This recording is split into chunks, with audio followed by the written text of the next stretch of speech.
I'm Leo Lin from the Castro Valley High School Olympian newspaper, here with Senator Bob Wieckowski at the state capitol in Sacramento. Thanks for seeing me, Senator. Well, thank you for coming, Leo, and thank you for all the journalist students at Castro Valley.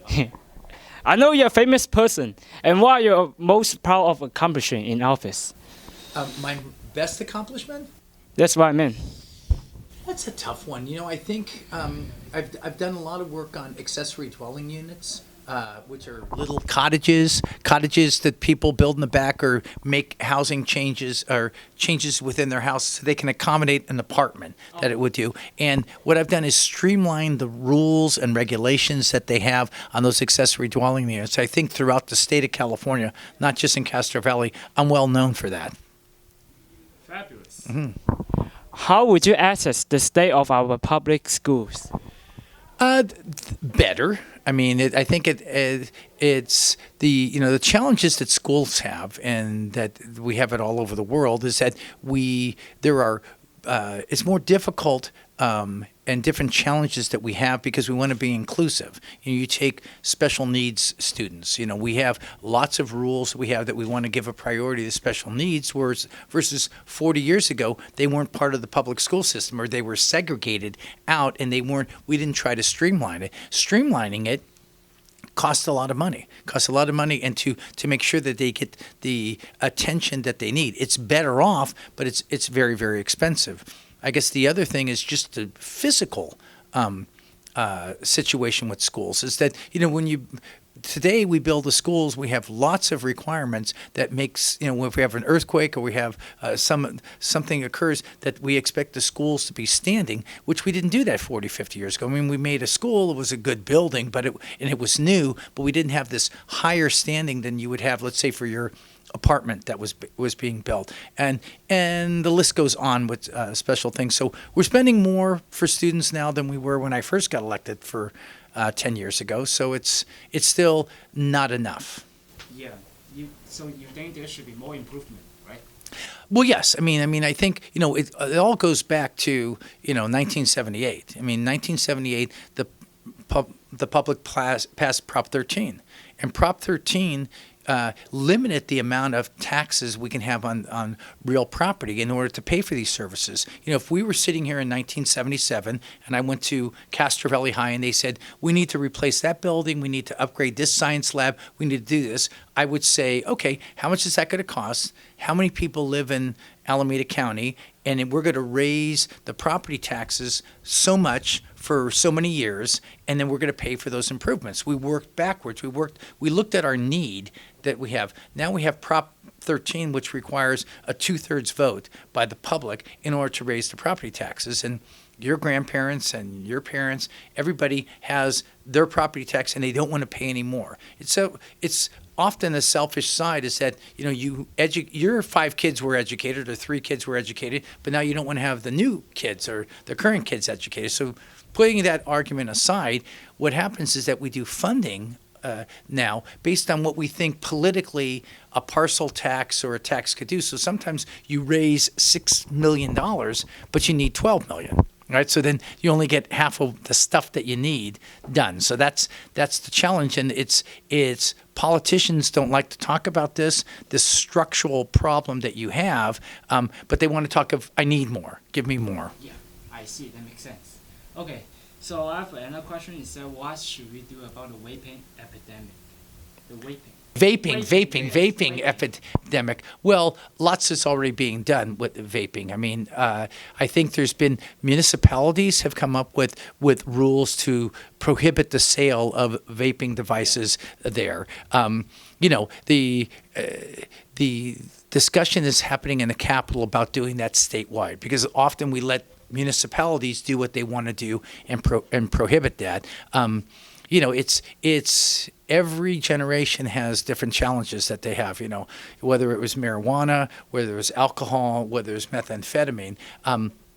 We've done so much at the state in order to reduce the amount of smoking that's done and target, high school kids to stop them from targeting. It seems like when we patch up one hole, something else comes up. So vaping is the latest thing that they do. And, one of the we'll probably have legislation this year. The other question is that so many young people want to try it. Want to do it. They want to try the cinnamon bun or the chocolate chip or whatever the flavors are that they have, that they want to do it. So it's part of our charge here is also to educate. Because we have that, again, whatever the drug is or the alcohol or the evil that we have, you have to try to hope to get to people and say, this is, even if it's free, you don't want to do this because your mind is developing, your body's developing, you're a young person. True. Okay. How do you think about the state should address the housing crisis? Well, there's too many people experiencing homelessness now. And you can look to the housing stock that we don't have enough housing that's built because our population continues to grow and some people are in denial. There are some cities that are in denial, and they've been in denial since I was in high school, that they say we have 1,000 homes and we don't want any more. And again, that's a selfish, ugly side of society that I got mine, I don't care about you. The other element is that it costs so much to build a home. We go through programs. We have the cap and trade program that comes up with $750 million for affordable housing. We've got a tax or a fee on real estate transactions that creates about $200 million. Governors come up with this bond, and we're going to put more money in. But at the end of the day, to build an affordable unit costs $600,000.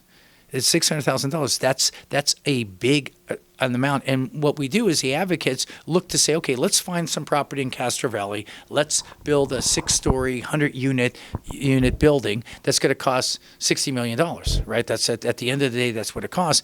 And there are other alternatives to deal with the homelessness that we can do. I mean, and the county and the cities and the state have passed up these opportunities. The simplest one, which I think students and folks can understand, is like these rundown hotels, right? These hotels, we had a recession 10 years ago, and a lot of these hotels were for sale. And since I was a high school kid, the county and the cities have provided had homeless problems and had affordable housing problems. We could have bought some of these hotels 10 years ago, put a little kitchen in them. They're not the best place to live, but, fix them up and have that housing stock that's available for the people that can't pay their, the full amount. I mean, I don't think anybody should be paying, at least the experts say, more than 25%. But you would have had this housing stock that could have been used because now, and then what you do is you encourage that hotel industry to build new hotels, right? Here you want to build a hotel, build a new hotel and take that type of housing. That's just an idea that makes the cost less, not $600,000 is the idea. Why do you think the state's gasoline price is so high when we compare our prices with other states? Well, I don't think gasoline prices is so high. I mean, the price of gasoline right now is probably $3 a gallon. Yeah. And I think other states are artificially low because when you burn gasoline and you have an engine that does that, you have externalities, pollutants that are released, and we never tax that. We never, a sort of industry or industrial revolution. We say spoil the river, spoil the air, and you don't have to pay anything because you're providing jobs, and I've got some trinket that I can wear or I can buy. Well, it's the same thing with the release of pollutants. We have gigantic costs for asthma with young people or vulnerable populations. We have a lot of other health ills and pollution problems that California has always been a leader to say we want to improve the operations of these vehicles to get them down. What we've done from a state policy is we've encouraged people to buy electric vehicles, or hybrid vehicles, so that the amount of gasoline that they're purchasing becomes less, so that we switch to these alternatives that are clean, so that we're not paying the money. People want the lowest price for gasoline, but we're paying all this money for medical services or asthma mask or early death and people that are chronically ill. So it's not an easy calculation, but it's one of those calculations that we do when we raise the price of gasoline. And we actually don't. It's the oil companies. I mean, at the end of the day, what raises the price of gasoline is the world price of gasoline or a refinery going down, not a tax that California does. We raised the price of gasoline 12 cents 2 years ago.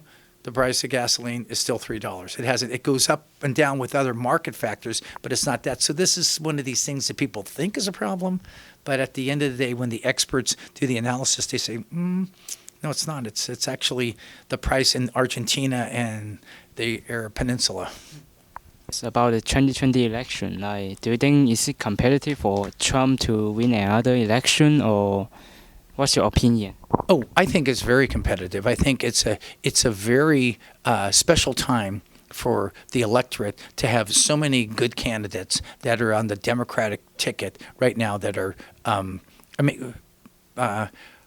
jockeying to get the votes from folks. And we as the citizens are getting educated by the different views that they have, the different levels of sophistication, different levels of popularity. I mean, people vote because this is the popular person, or they're more like me, or they're a woman, or they're an old man, or whatever their bit is. But that we have the discussions amongst ourselves. Sometimes it turns into arguments, but we do have the discussion amongst ourselves, and that's very healthy for democracy.